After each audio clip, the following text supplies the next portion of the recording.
ನಮಸ್ಕಾರ ಅನ್ವೇಷಕರೇ, ಇಂದಿನ ವಿಡಿಯೋದಲ್ಲಿ ವಿಷ್ಣುವಿನ ದಶಾವತಾರನ ತಿಳಿಯೋಣ.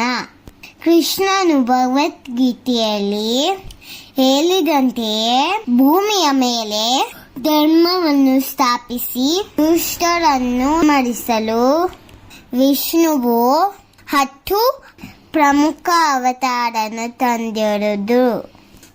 ಮೊದಲನೆಯದು ಅವತಾರ, ವೇದಗಳನ್ನು ರಕ್ಷಿಸಲು ಮತ್ತು ಪ್ರಳಯದಿಂದ ಋಷಿಗಳನ್ನು ರಕ್ಷಿಸಲು ಮೀನಿನ ಅವತಾರ ತಾಳಿದರು. ಎರಡನೆಯದು ಕೂರ್ಮ ಅವತಾರ. ಸಮುದ್ರ ಮಂಥನದ ಸಮಯದಲ್ಲಿ ವಿಷ್ಣುವು ಆಮೆಯ ರೂಪ ಮಂದರ ಪರ್ವತಗಳನ್ನು ಹೊತ್ತು ನಿಂತರು. ಮೂರನೆಯದು ವರಾಹ ಅವತಾರ.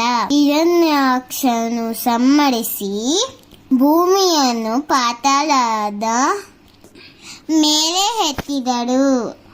ನಾಲ್ಕನೆಯದು ನರಸಿಂಹ ಅವತಾರ. ಹಿರಣ್ಯಕಶಿಪುವನ್ನು ಸಂಹರಿಸಿ ಭಕ್ತ ಪ್ರಹ್ಲಾದನ ರಕ್ಷಿಸಲು ನರಸಿಂಹ ಅವತಾರ ಎತ್ತಿದರು. ಐದನೆಯದು ವಾಮನ ಅವತಾರ. ಬಲಿ ಚಕ್ರವರ್ತಿಯ ಅಹಂಕಾರದ ಮುರಿದು 3 ಲೋಕಗಳನ್ನು ರಕ್ಷಿಸಲು ಬ್ರಾಹ್ಮಣ ಬಾಲಕನಾಗಿ ಅವತರಿಸಿದರು. ಆರನೆಯದು ಪರಶುರಾಮ ಅವತಾರ. ಅಹಂಕಾರಿ ರಾಜರನ್ನು ಸಂಹರಿಸಿ ಭೂಮಿಯ ಮೇಲೆ ಶಾಂತಿ ಕಾಪಾಡಲು ಪರಶುರಾಮ ಅವತಾರ ತಾಳಿದರು. 7ನೆಯದು ಶ್ರೀರಾಮಚಂದ್ರ ಅವತಾರ.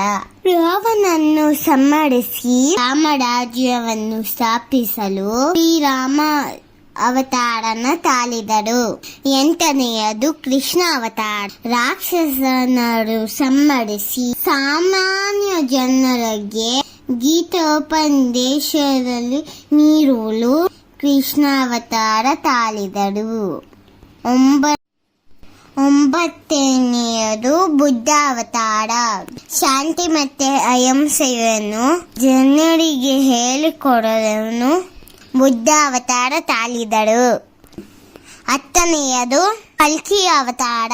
ಕಲಿಯುಗನ ಕೊನೆಯಲ್ಲಿ ಇಷ್ಟವನ್ನು ಸಂಹರಿಸಲು ಇದೆ ಕಲ್ಕಿ ಅವತಾರ. ಧನ್ಯವಾದಗಳು. ನಮ್ಮ ಚಾನೆಲ್ನನ್ನು ಸಬ್ಸ್ಕ್ರೈಬ್ ಮತ್ತು ಶೇರ್ ಮಾಡಿ.